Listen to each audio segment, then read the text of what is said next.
নবম শ্ৰেণীৰ অনুশীলনী 1.4 6 নম্বৰ অংকটোৰ এই 6 নম্বৰ অংকটোৰ 3 নম্বৰ অংকটো কৰি দিবলৈ চেষ্টা কৰিছোঁ।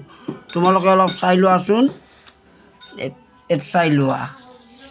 এতিয়া অংকটো কি আছিল যে অনুশীলনী 1.4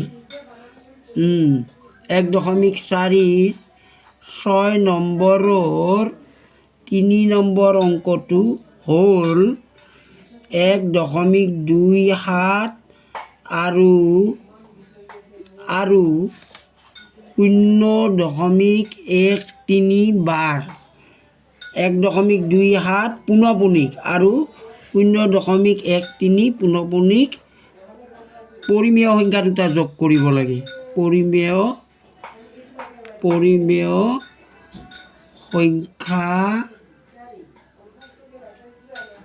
দুটা যোগ কৰা।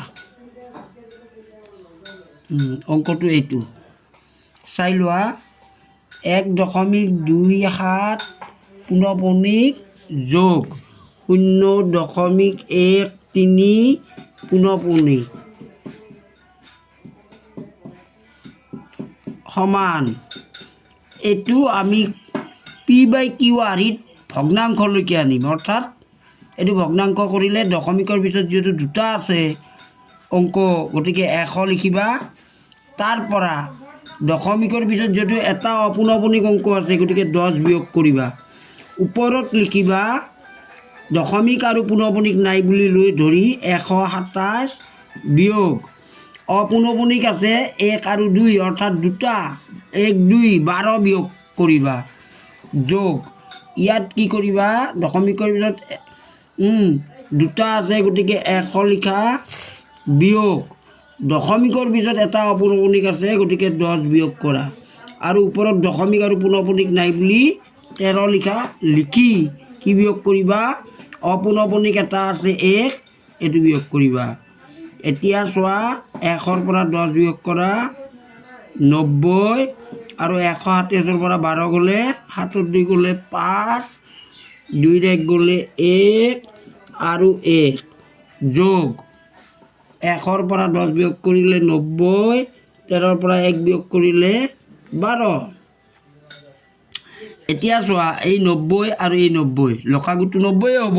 ভগ্নাংশৰ দুটাতে হৰত 90 আছে, গতিকে 90 লিখা।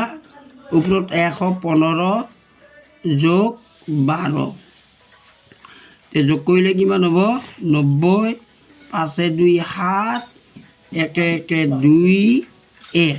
এতিয়া 90 দি 127ক হৰণ কৰা। এইটো হৰণ কৰিলে কিমান হয় চাই লোৱা।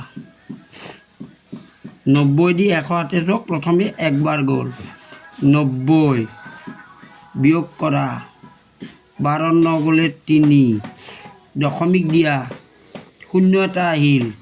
90 দি 370ত কেইবাৰ যাব, 4 বাৰ। 4 9 গুণ 36, অৰ্থাৎ 360 হ'ল। 0 7 6 গ'লে 1, দশমিক দিয়া আছে 0 এটা দিয়া 100 হ'ল। একবাৰ দিয়া 90 0 2 9 গ'লে 1 দশমিক দিয়া আছে 0 এটা দিয়া 90 দি 100 আৰু একবাৰ গ'ল।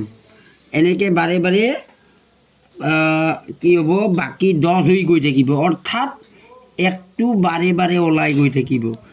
অৰ্থাৎ তোমালোকে লিখিবা 1.41 পুনঃপুনিক। এইটো উত্তৰ। এই উত্তৰটো হৈছেনে তোমালোকে চাই লোৱা, হৈ যাব।